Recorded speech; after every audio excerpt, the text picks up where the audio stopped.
हरिओम। जय प्रकृति माता की। मैं महेश कुमार कुशवाहा उत्तराखंड से। आज हम आपके लिए लेकर आए नेपाली चिरेता, जो कि एक औषधि बनानी थी, तो इसकी ज़रूरत थी, तो मैंने कहा आपको पहचान करा दूं। तो ये देखिए, बैग में बंद के ऐसे ही आता है, बैग समेत ही इसका वेट भी होता है, पैड करना पड़ता है सब कुछ। और ये इतना कड़वा होता है कि मुझे तो नहीं लग रहा है, क्योंकि हम तो लोग रहते हैं, लेकिन वाइफ के लिए सूंघ लिया तो सूंघने मात्र से उसका पूरा गला कड़वा कड़वा हुआ पड़ा है। तो ये एक तरह की देखिए चिरेते का पौधा होता है और जड़ समेत ही मार्केट में बिकता है। आपको बताऊँ, जो अगर देखा जाए तो पंसारी लोग चाहे वो इसको जड़ समेत, ये नेपाल से आता है और ये इसका पौधा है। पत्ते तो सूख के झड़ गए, ये इसके कच्चे फूल है, इसमें बीज नहीं है अभी। तो इस तरीके से ये बहुत ही कड़वा होता है। और आप देखेंगे जो मार्केट में चिरेता के नाम से जो लोग पंसारी देते हैं वो कालमेघ होता है, उसे कालमेघ बोलते हैं और उसी को बोलते हैं काला चिरेता, जबकि असली काला चिरेता ये होता है। इसकी भी 4-5 किस्में हैं, जो कड़वी किस्म होती है वही बहुत कारगर होती है, अच्छी गुणवत्ता की मानी गई है। और ये नेपाल का हिमालय क्षेत्र, तिब्बत और उत्तराखंड का ऊपरी हिमालय क्षेत्र, सिक्किम, इन स्थलों में पाया जाता है और बहुत ही कड़वा होता है। सूंघने मात्र से या घर में रखा है तो खोलने से ही पूरा गला कड़वापन आ जाता है गले में।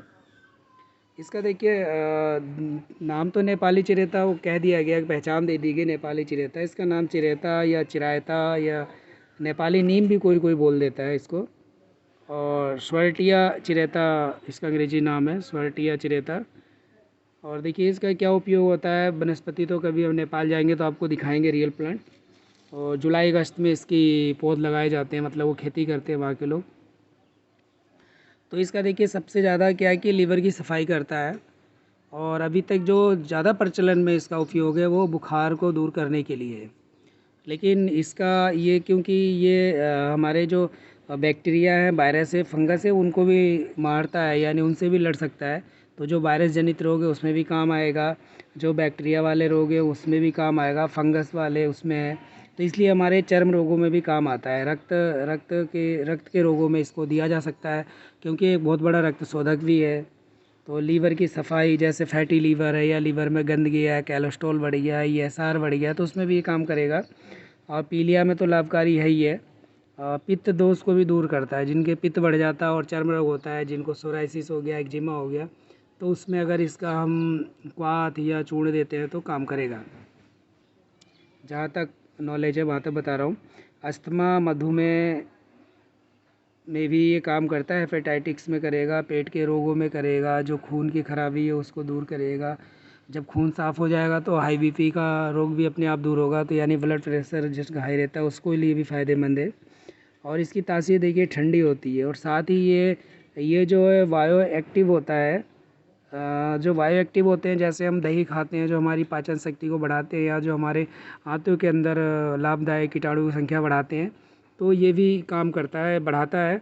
और ये कीड़ों को भी मार देता है। आपको बताऊँ, हानिकारक जो बैक्टीरिया हैं, ये उनको भी, बैक्टीरिया या बोले तो पेट के कीड़ों के लिए भी बहुत फ़ायदेमंद है। पेट के कीड़े भी, सुबह सुबह इसका हम क्वाथ ले लेते हैं 8-10 दिन, तो पेट के कीड़े भी ख़त्म हो जाते हैं।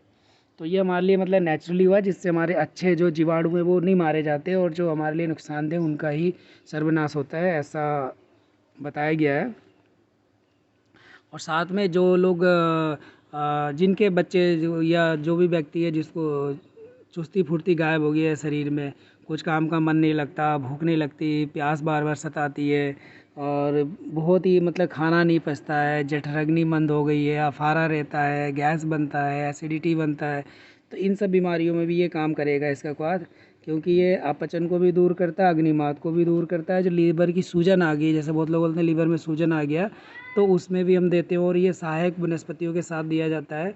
खाली कुटकी का क्वाथ भी हम सुबह शाम ले सकते हैं।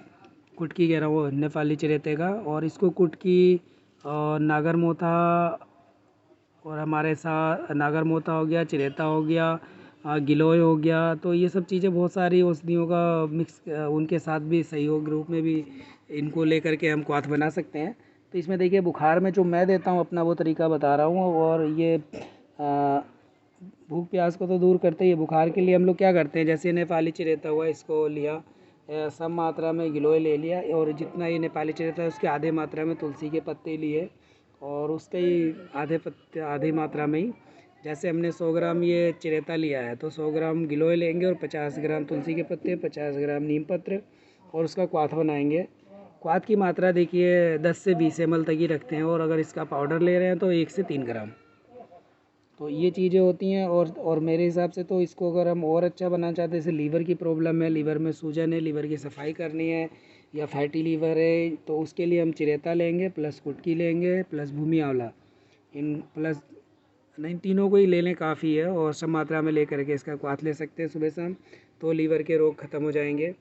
साथ ही इसका और भी बहुत सारा उपयोग है, लेकिन हमने ज़्यादा उपयोग किया नहीं है, मैंने बुखार में किया है और लीवर में किया है, तो इसलिए मैं आपको बता रहा हूँ।